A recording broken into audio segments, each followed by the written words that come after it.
उत्तर प्रदेश में योगी मंत्रिमंडल का विस्तार आज हो सकता है। जानकारी के मुताबिक आज उत्तर प्रदेश में प्रस्तावित मंत्रिमंडल विस्तार में 4 से 5 मंत्री शपथ ले सकते हैं। अभी तक की जानकारी के मुताबिक सुभाषपा अध्यक्ष ओम प्रकाश राजभर, हाल ही में बीजेपी के एमएलसी बने दारा सिंह चौहान, बीजेपी विधायक सुनील शर्मा और लोकदल के कोटे से अनिल कुमार के साथ साथ राज्यपाल बालियान को भी मंत्री बनाया जा सकता है। यहाँ आपको ये भी बता दें कि इनमें से कई नेताओं ने आज मुख्यमंत्री योगी आदित्यनाथ से मुलाकात भी की है। कैमरा पर्सन धर्मेंद्र साहू के साथ अशोक तिवारी, लखनऊ, न्यूज़ 24। लोकसभा चुनाव के दूसरे दौर के उम्मीदवारों की सूची पे बीजेपी ने काम करना शुरू कर दिया है। लगातार बीजेपी में बैठकों का दौर जारी है। 6 और 7 तारीख को दक्षिण भारत के तमाम राज्यों के उम्मीदवारों की सूची पे बीजेपी में कोर ग्रुप की बैठक होगी। इसमें बीजेपी के राष्ट्रीय अध्यक्ष जेपी नड्डा भी देर शाम शामिल होंगे। इससे पहले बीएल संतोष उस बैठक को लीड करेंगे। इसके बाद 8 तारीख को बीजेपी मुख्यालय में सीईसी की बैठक होगी, यानी केंद्रीय चुनाव समिति की बैठक होगी। इसमें प्रधानमंत्री नरेंद्र मोदी, गृह मंत्री अमित शाह, जेपी नड्डा के साथ साथ तमाम राज्यों का कोर ग्रुप और साथ ही सीईसी के 15 सदस्य जो हैं वो शामिल होंगे। 8 तारीख की बैठक के बाद 9 तारीख को जो सूची आएगी उसमें दक्षिण भारत से बीजेपी के जो उम्मीदवारों की सूची होगी उसको जारी किया जाएगा। कैमरामैन संजय के साथ कुमार गौरव, न्यूज़ 24 दिल्ली। केंद्रीय गृह मंत्री अमित शाह 2 दिवसीय महाराष्ट्र के दौरे पर पहुंचे हैं और बताया जाता है कि इस दौरे में ही महाराष्ट्र में 48 जो लोकसभा की सीटें हैं उस पर जो सीटों के बंटवारे का जो पेच फंसा है वो पेच वहां पर सुलझ सकता है। अमित शाह रात को 9 बजे मुंबई पहुंचेंगे। मुंबई में पहुंचने के बाद महाराष्ट्र के मुख्यमंत्री एकनाथ शिंदे, उप मुख्यमंत्री देवेंद्र फडणवीस और उप मुख्यमंत्री अजित पवार के साथ वहाँ पर वो बैठक करेंगे। बैठक करने के बाद वहाँ पर तय हो जाएगा कि कौन सी सीटों पर कौन लड़ेगा। दरअसल महाराष्ट्र में लोकसभा की 48 सीटें हैं। भारतीय जनता पार्टी 30 सीटों पर लड़ना चाहती है। वही शिंदे गुट ने कहा है कि उन्हें 18 सीटें चाहिए। वही अजित पवार 10 से 12 सीटों की मांग वहां पर कर रहे हैं। कुछ सीटें ऐसे हैं कि इन 2 से 3 सीटों पर ये तीनों दल अपना दावा वहां पर ठोक रहे हैं। बताया जाता है आज रात युति का जो सीटों का बंटवारा है वो फाइनल हो जाएगा। कैमरामैन अखिलेश सिंह ठाकुर के साथ विनोद जगदाले, न्यूज़ 24 मुंबई। भले ही महाविकास आघाड़ी के नेता यह कह रहे हों कि महाराष्ट्र में सीट बंटवारे पर अंतिम फैसला हो चुका है और सिर्फ घोषणा बाकी है, लेकिन हकीकत ये है कि महाराष्ट्र में महाविकास आघाड़ी में 4 सीटों पर पेच फंसा हुआ है। इस बात का खुलासा खुद कांग्रेस के वरिष्ठ नेता बाला साहब थोरात ने नंदुरबार में किया है। इस बीच कल यानी बुधवार को एनसीपी सुप्रीमो शरद पवार से प्रकाश अंबेडकर की मीटिंग होने वाली है। प्रकाश अंबेडकर 2 से ज्यादा सीटें चाहते हैं, जबकि महाविकास आघाड़ी में उनको 1 से 2 सीटें ही मिल रही हैं। इस बीच आज कांग्रेस ने भी बैठक शुरू कर दी है। आज तिलक भवन में एक महत्वपूर्ण बैठक हो रही है कि किस तरह से आगे चुनाव प्रचार में जाना है। वहीं अगर शिवसेना उद्धव ठाकरे गुट की बात करें तो उद्धव ठाकरे ने रैली और सभाएं शुरू कर दी हैं। उद्धव ठाकरे ने 18 सीटों पर अपने कोऑर्डिनेटर भी नियुक्त किए हैं और कहीं न कहीं चुनाव में अपनी पूरी ताकत झोंक दी है। कैमरामैन दिलीप आवरे के साथ इंद्रजीत सिंह, न्यूज़ 24 मुंबई। लोकसभा चुनाव करीब आते ही एक बार फिर से मुद्दा परिवारवाद को लेकर गर्मा गया है, जहां पर प्रधानमंत्री नरेंद्र मोदी या फिर कहें कि केंद्रीय मंत्रियों की तरफ से लगातार कटाक्ष किए जाते हैं विपक्षी गठबंधन के पार्टी के नेताओं और परिवार पर कि परिवारवाद किस तरह से हावी है इन तमाम राजनीतिक पार्टियों के खुद के अंदर। और ऐसे में लालू यादव भी इसमें कूद पड़े और कांग्रेस भी अब इसमें कूद पड़ी है। लालू यादव ने प्रधानमंत्री पर कटाक्ष करते हुए यह कह दिया कि प्रधानमंत्री नरेंद्र मोदी का तो परिवार है ही नहीं। और ऐसे में बीजेपी ने इस मुद्दे को पूरी तरह से भुनाने की कोशिश में जुट गई, जहां पर केंद्रीय गृह मंत्री अमित शाह से लेकर तमाम केंद्रीय बड़े नेता सोशल मीडिया एक्स पर उन्होंने मोदी का परिवार बताया। वहीं प्रधानमंत्री नरेंद्र मोदी ने भी कहा कि मेरा परिवार 140 करोड़ की यह जनता है देश की।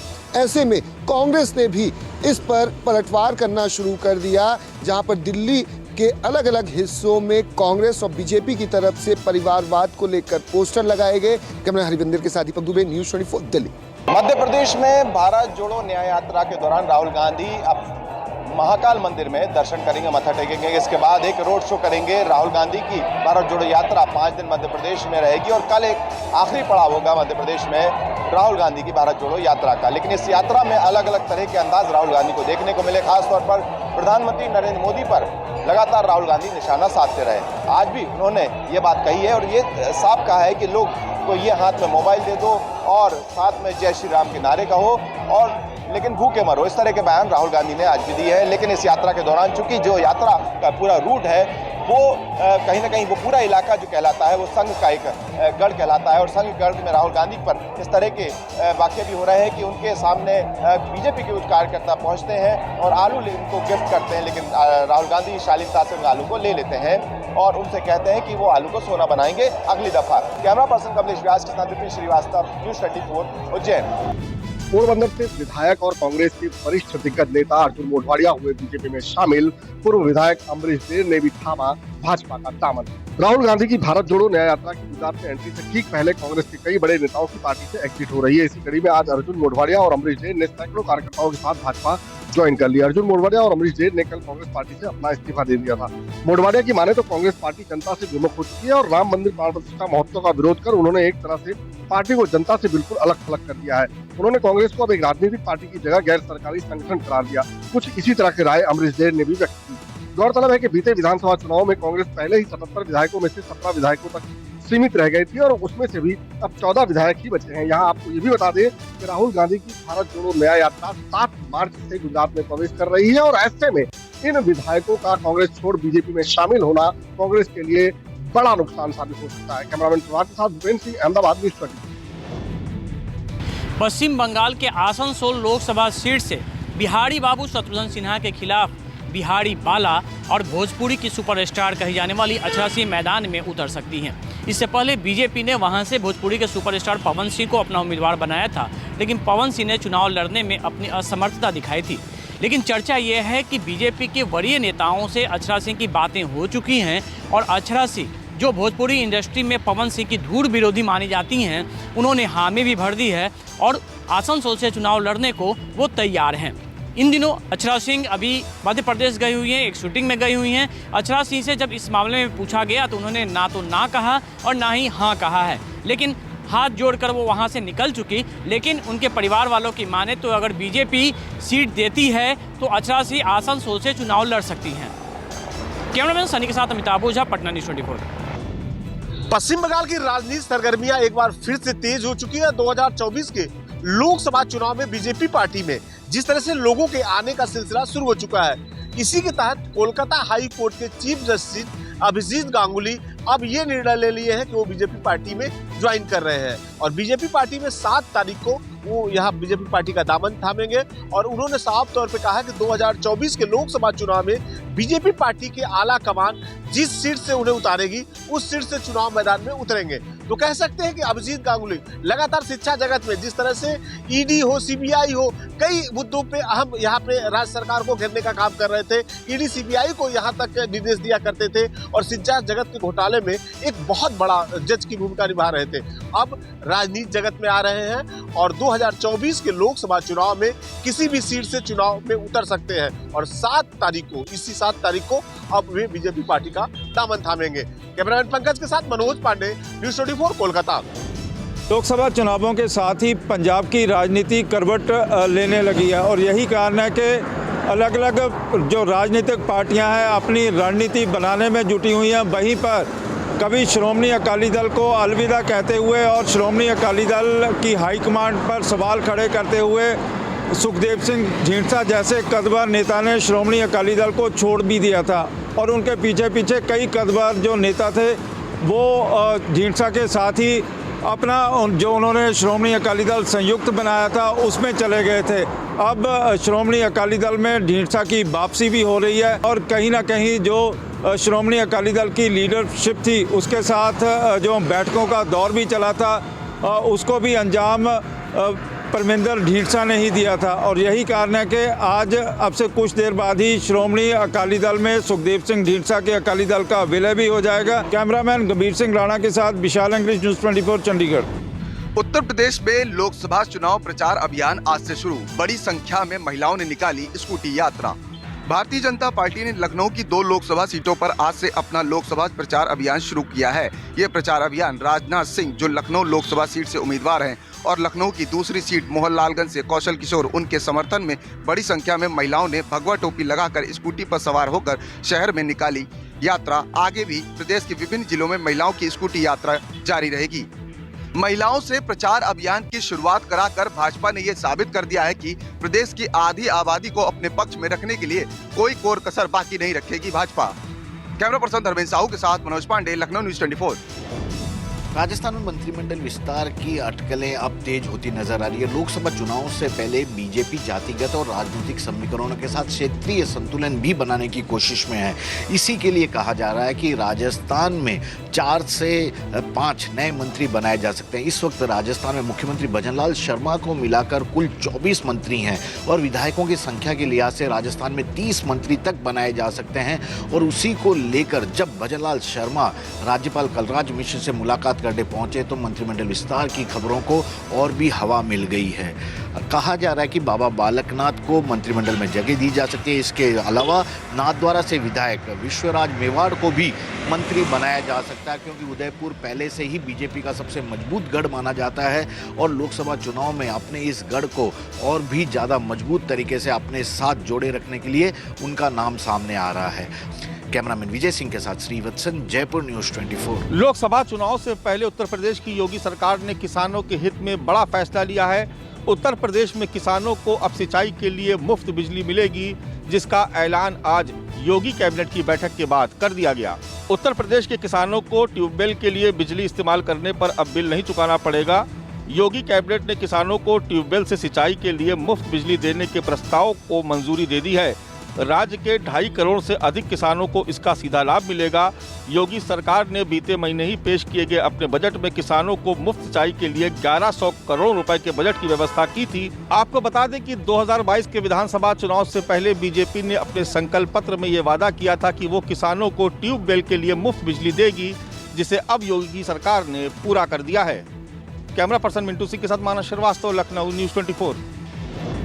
प्रधानमंत्री नरेंद्र मोदी के कश्मीर घाटी के दौरे को लेकर यहां तैयारियां जोरों पर चल रही है। खासतौर पर श्रीनगर में, जहां प्रधानमंत्री नरेंद्र मोदी बख्शी स्टेडियम में एक रैली को संबोधित करने वाले हैं। बीजेपी की कोशिश है कि उस रैली को मेगा बनाया जाए, भव्य ये रैली यहां पर हो और ज्यादा से ज्यादा लोग इसमें शामिल किए जाए। और बीजेपी का दावा है कि 2 लाख से अधिक लोग प्रधानमंत्री को सुनने के लिए बख्शी स्टेडियम पहुंचेंगे, जिसके लिए पूरे श्रीनगर को यहां पर सजाया जा रहा है। बीजेपी नेताओं और कार्यकर्ताओं द्वारा बताया जा रहा है कि 10,000 के करीब बीजेपी के झंडे श्रीनगर में लगाए जाएंगे। प्रधानमंत्री नरेंद्र मोदी की 1,000 के करीब बड़ी होर्डिंग्स पूरे श्रीनगर शहर में लगाई जाएगी। और जहां एक तरफ बीजेपी की तैयारियां जोरों पर है, तो वहीं दूसरी तरफ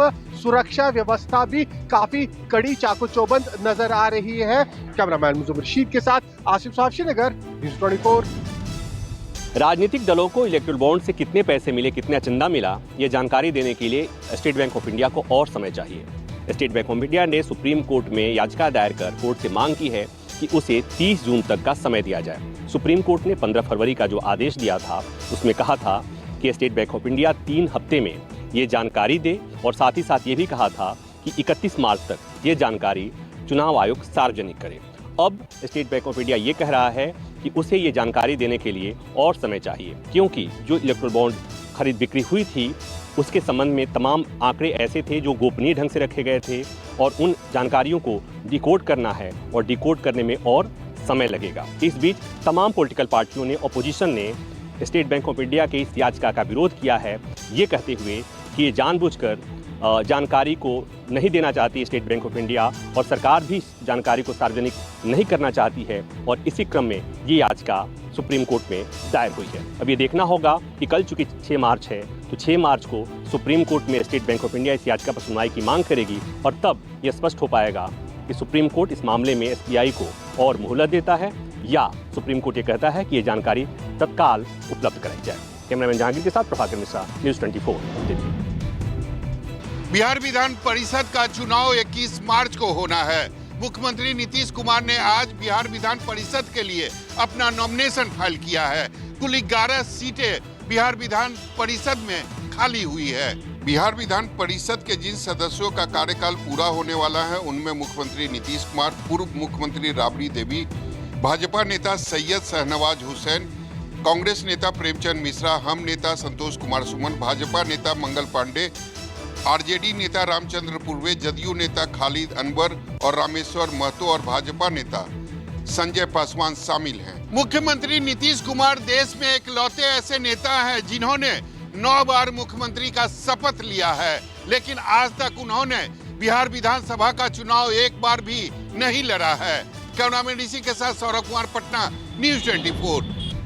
पंजाब के वित्त मंत्री हरपाल सिंह चीमा ने आज पंजाब का बजट पेश किया। ये तीसरा बजट जो है आम आदमी पार्टी की तरफ से पेश किया गया। वित्त मंत्री हरपाल सिंह चीमा ने साल 2024-25 के लिए बजट पेश किया और ये बजट 2 लाख करोड़ से अधिक का है। पहली बार ऐसा हुआ है कि पंजाब में 2 लाख करोड़ से अधिक का बजट जो है वो पेश किया गया है। सरकार की तरफ से किसानों को भी बड़ा तोहफा दिया गया है। खेती के लिए 13,784 करोड़ का बजट रखा गया है। इसके साथ ही शिक्षा के क्षेत्र में भी बड़ी घोषणाएं की गई हैं। चुनाव को देखते हुए सरकार की तरफ से कोई नया टैक्स नहीं लगाया जाएगा। ठीक वैसे ही सरकार की तरफ से कोई नया टैक्स नहीं लगाया गया है। वहीं पंजाब के लोगों को 300 यूनिट फ्री बिजली देने के लिए वित्त मंत्री हरपाल सिंह चीमा ने 7,780 करोड़ रुपए का बजट रखा है। इसके साथ ही महिलाओं के लिए मुफ्त बस सेवा भी जारी रहेगी। तो मिला जुलाकर जो चुनावी साल है, क्योंकि लोकसभा का चुनाव बहुत जल्द होने वाले हैं, इसको देखते हुए खासकर युवाओं को भी सरकार ने जो है वो टारगेट किया है। चंडीगढ़ से कैमरा पर्सन नजर आना के साथ अमित पांडे, न्यूज़ 24। बेंगलोर जेल में बंद कैदियों को रेडिकलाइज करने, उन्हें कट्टरपंथी बनाने, लश्कर तैयबा संगठन से साठगांठ के मामले में ऐसा शक के आधार पर एनआईए ने आज 7 राज्यों में छापेमारी की है। एनआईए की raid Bengaluru prison radicalisation case को लेकर के है, जिसके तहत जेल में बंद कैदियों को कट्टर बनाने की कोशिश की जा रही है। इस कड़ी में बीते साल बेंगलुरु पुलिस ने 7 आरोपियों के पास से हथियार और कुछ इलेक्ट्रॉनिक गैजेट्स भी बरामद किए थे। इसके बाद से पुलिस मामले की छानबीन में जुटी थी। दरअसल पाकिस्तान के आतंकी संगठन लश्कर तैयबा के ट्रेंड आतंकी बेंगलुरु जेल में बंद कैदियों को कट्टर बनाने में लगे। इसी कड़ी में बीते साल जुलाई में पुलिस ने 5 से 6 लोगों को गिरफ्तार भी किया था। इनके पास से पुलिस को पिस्तौल, हथगोले समेत गोला बारूद मिला था। पुलिस ने आरोपियों के खिलाफ मामला दर्ज किया था। एनआईए को शक है कि लश्कर तैयबा मॉड्यूल के आतंकी संबंधित ठिकानों पर छिपे हो सकते हैं। इस कारण एनआईए इन ठिकानों पर रेड कर रही है। अभी इसमें और भी कुछ गिरफ्तारियां होंगी और भी कड़ी कार्रवाई और छापेमारी दूसरे राज्यों में आगे चलकर हो सकती है। कैमरामैन अजय के साथ प्रशांत देव, न्यूज़ 24, दिल्ली। महिलाओं के सम्मान में एबीवीपी मैदान में तमाम एबीवीपी के कार्यकर्ता हैं, छात्र हैं, सभी यहाँ पर इकट्ठा हुए हैं। मंडी हाउस पर अलग अलग स्लोगन लेकर यहाँ पर सभी बैठे हुए हैं। सामने की तरफ आप देख सकते हैं टीएमसी गवर्नमेंट डाउन डाउन और इसके साथ साथ टीएमसी सरकार मुर्दाबाद। यहाँ पे आप देख सकते हैं तमाम ये एबीवीपी के कार्यकर्ता हैं और छात्र हैं। सभी जो संदेश हाली में घटना घटी उसके विरोध में, महिलाओं के सम्मान में या विरोध यहाँ पर दर्ज कराया जा रहा है। यहाँ देख सकते हैं कि बड़ी संख्या में एबीवीपी के जो कार्यकर्ता हैं, छात्र हैं, सभी यहाँ पर प्रोटेस्ट करते हुए नजर आ रहे हैं। ममता सरकार ने जिस तरह से कड़ी कार्रवाई नहीं की, बचाने की कोशिश की गई, यह आरोप है और उसी को लेकर ये तमाम जो छात्र हैं यहाँ पर विरोध अपना दर्ज करा रहे हैं। कैमरामैन हरविंदर के साथ दीपक दुबे, न्यूज़ 24, दिल्ली। मराठा नेता मनोज जरांगे पाटिल ने एक बार फिर राज्य सरकार को निशाने पर लिया है। सोलापुर में सभा को संबोधित करते हुए मनोज जरांगे पाटिल ने कहा है कि अगर राज्य सरकार अपने मर्यादा से बाहर जाती है तो मराठा समाज भी शिंदे फडणवीस का करेक्ट कार्यक्रम कर सकता है। मनोज जरांगे पाटिल ने कहा है कि अपनी मांगों को लेकर मराठा समाज लगातार लोकतांत्रिक तरीके से आंदोलन कर रहा है, लेकिन बावजूद इसके गांव-गांव से मराठाओं के पोस्टर जो है वो हटाए जा रहे हैं। मनोज जरांगे पाटिल ने तमाम मराठा समाज के लोगों से अपील की है कि आने वाले चुनाव में हर गांव से 2 लोग जो हैं चुनाव के लिए नामांकन दाखिल करें। कैमरामैन विनोद सिंह के साथ राहुल पांडे, न्यूज़ 24, मुंबई। आत्मनिर्भर और स्वावलंबी बनाने हेतु भारत ब्रांड के जरिए सरकार सस्ती दरों पर आटा, दाल, चावल जो है वो बेच रही है। फरवरी में सरकार ये स्कीम लाई थी और अगर आज की बात करें तो पैन इंडिया में सॉन्ग लॉन्च के साथ जो वैन्स हैं वो एनसीसीएफ ने उतार दी हैं। दिल्ली की 200 जगह पर ये वैन्स जो हैं वो उपलब्ध होंगी और लोग वहां से सस्ती दरों पर आटा, दाल, चावल खरीद सकते हैं। अगर इस स्कीम की बात की जाए तो भारत ब्रांड के नाम से ये जो आटा, दाल, चावल है वो मिलेगा। यानी कि अगर इसे होलसेल के हिसाब से देखें तो रेट आपको उसी हिसाब से पड़ेगा, लेकिन रिटेल में अगर इसे समझा जाए तो आपको ये बाजार के हिसाब से कम मिल रहा है। पीछे इसकी वजह सरकार ये बता रही है कि जिस तरीके से जमाखोर हैं या फिर आयात पर जो हमारा निर्भरता है उसे कम करना एक बड़ी वजह है कि भारत ब्रांड को लॉन्च किया गया है।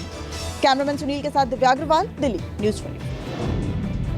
एलओसी पर भारतीय सेना के सर्विलांस रूम के अंदर हम इस समय मौजूद हैं। भारतीय सेना अत्याधुनिक कैमरे के जरिए भी दुश्मन पर पैनी नजर रख रही है।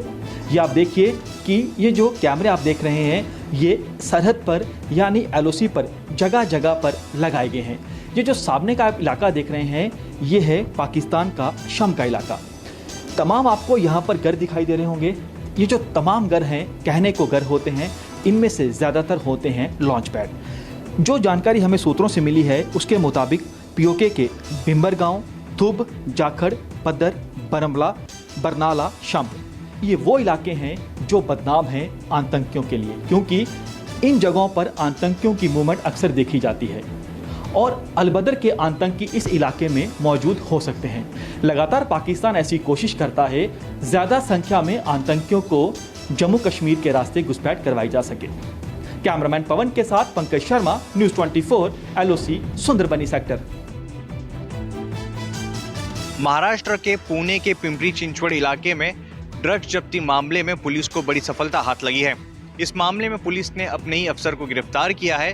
गिरफ्तार हुए अफसर का नाम विकास शेलके है, जो कि पिंपरी चिंचवड़ के निगदी पुलिस स्टेशन में बतौर अफसर तैनात था। हैरानी की बात यह है कि इस अफसर के पास से करीब 45 करोड़ रुपए की ड्रग्स भी बरामद की गई है। पुणे पुलिस पिछले कई दिनों से ड्रग्स को लेकर एक्शन मोड में है और इसी सिलसिले में शंकर झा नामक व्यक्ति को गिरफ्तार किया था। ड्रग्स बेचने के आरोप में रंगे हाथ उसे गिरफ्तार किया गया था। शंकर झा से जब पूछताछ की गई, आगे की जांच की गई तो विकास शेलके का नाम सामने आया। विकास शेलके को भी कस्टडी में लेके जब पुलिस ने उससे पूछताछ की तो पूरे नेटवर्क का राज खुल गया। इस मामले में विकास शेलके के पास से करीब 45 करोड़ की ड्रग्स जब्त की गई है और आगे की जांच चल रही है।